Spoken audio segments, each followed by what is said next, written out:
In the fading light of a Montana sunset, shadows stretched long across the dusty streets of Willow Bend, a forgotten speck on the frontier map.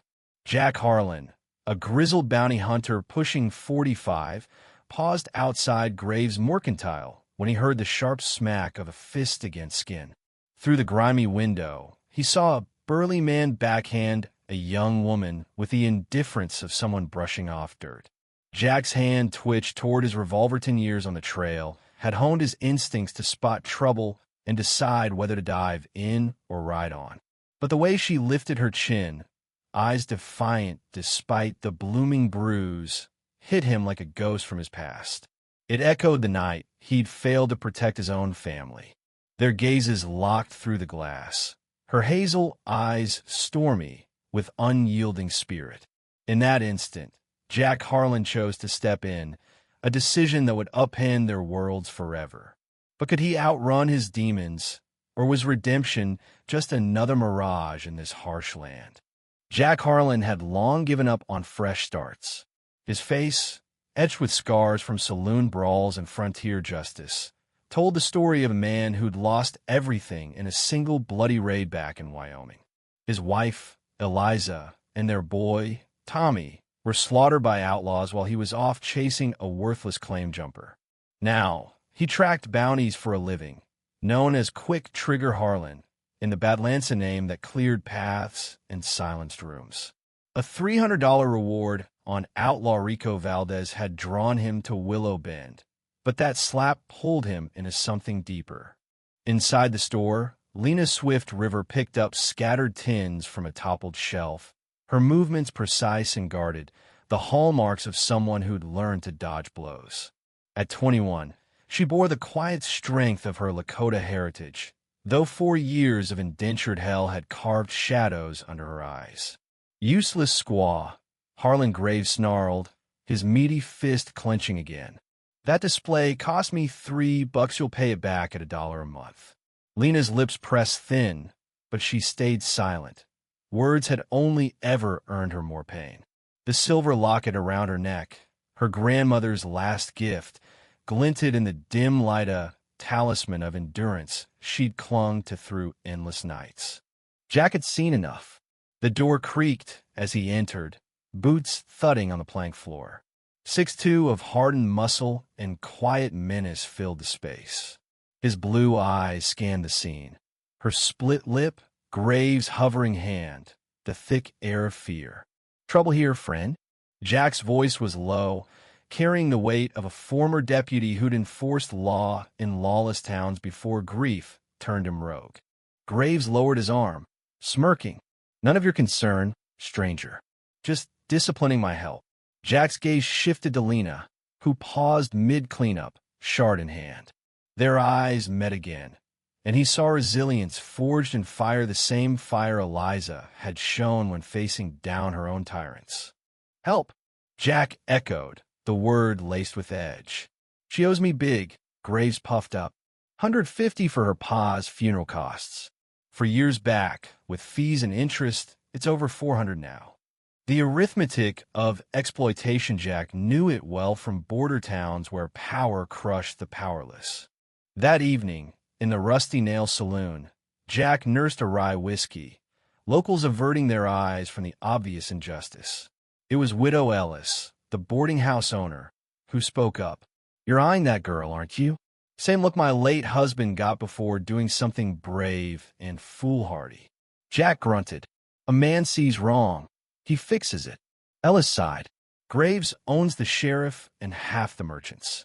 Lena's been stuck in that nightmare for years. We've all looked away because she's Lakota, alone, no pull in a white man's town." "Why?" The question burned. Ellis leaned in. "Fear. In places like this, if you're not the right kind, you're nothing." But Lena was nothing to Jack. Sleepless in his rented room, he replayed her defiant stance, the spark beneath the bruises. He'd failed Eliza and Tommy, but maybe not this time. Dawn brought a twist. Trailing a tip from a soused ranch hand, Jack cornered Valdez in a gulch behind Graves' Landonly to uncover Graves fencing stolen horses, harboring thieves for a slice of the profits. The rot infested the whole town, a tangle of greed and brutality. Meanwhile, in the stifling attic above the store, Lena dabbed at fresh welts. Her fingers traced the locket, silver cool against her skin. Lakota lore held it as a shield from darkness, she nearly scoffed. From her window, she spotted the stranger striding with purpose. Her heart raced. Her grandmother's tale spoke of aid arriving in unlikely guises. "Look for the signs, little hawk," she'd whispered during raids. "Strength hides in strangers' eyes." High noon showed down some rituals endured. Jack stormed the store, Valdez hogtied on his saddle outside. "Heard you've got a debtor," he said coolly. Graves-eyed Lena, restocking with shaky hands. "What's your angle?" "Buying her out." "Name it." "Not for sale." Jack's grin was ice. "Everything has a price, gash, or consequences." A crowd milled outside, hungry for spectacle but too cowardly to act.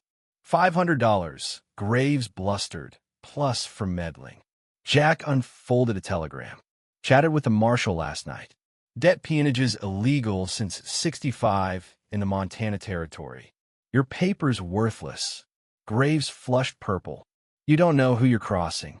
"Jack Harlan," he replied. The name rippling fear onlookers backed off. Graves reached for his pistol, a fatal error. Jack's gun pressed his temple before the draw. "Wouldn't. Wired the feds about your horse racket. Pull, and I end this quickly." But Lena rose, knife in hand, a Lakota blade, honed for precision. "I'm no one's chattel," she declared, voice steady despite the tremor. The blade hovered. Graves paled. "Now," she spat. "Foolish was thinking you'd honor our deal. Foolish was expecting fair pay for fair work." Jack intervened. "She leaves free, with 4 years' wages, or she carves justice herself." 2 hours later, under the sheriff's sudden zeal spurred by federal threats, Graves forked over $250 in back pay. They rode east toward the hills, Lena on a sturdy gelding Jack bought, supplies in tow. Silence cloaked the first miles, Jack rusty at talk, Lena wary of strings. As scrub gave way to forested slopes, it eased. "Didn't have to," she murmured. "Had to," he said firmly. She studied him. Ruggedly handsome, salt and pepper hair, eyes kind beneath the hardness. "Why?" He paused, reins tight. 10 years ago, I lost my wife and son to raiders while I hunted bounties. Eliza was like you, unbreakable. I chose duty over them. Been punishing myself since. Today, I stopped running from that." They camped by a rushing creek, fire crackling. As Lena washed away the grime, Jack averted his eyes, but the moonlight on her form, strong, resilient, blending Lakota grace with frontier grit, stirred him. "What now at Pine Valley?" she asked. "Your call. I'll get you to your kin. Or, the world's wide." He met her gaze over flames. "Depends on whether there's reason to rebuild."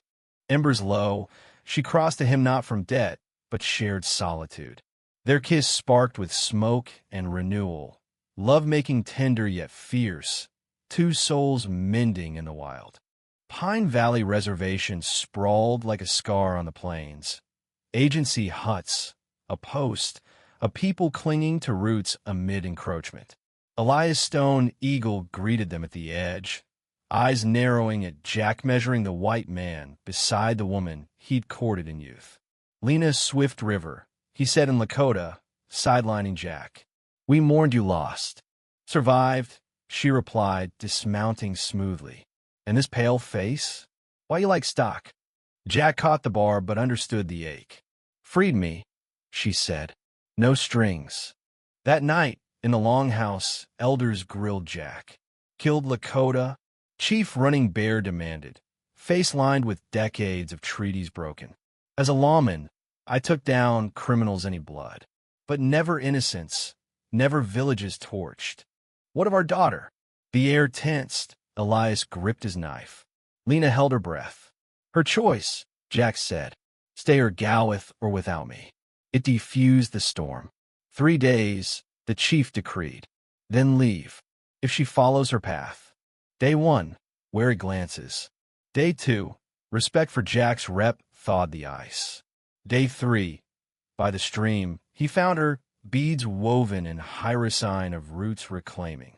Decided, "Need time," she said. "For years broke me. Can't be your fix for old guilt." Truth stung.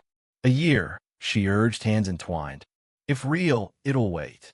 Jack rode, west alone, Lena watching from the ridge, heart torn.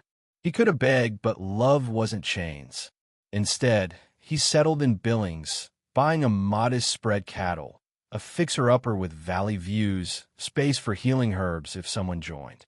7 months on, a letter arrived. No vows, just updates: ranch thriving, army buying stock. Welcome anytime, no rush. She tucked it with her locket, a seed of hope.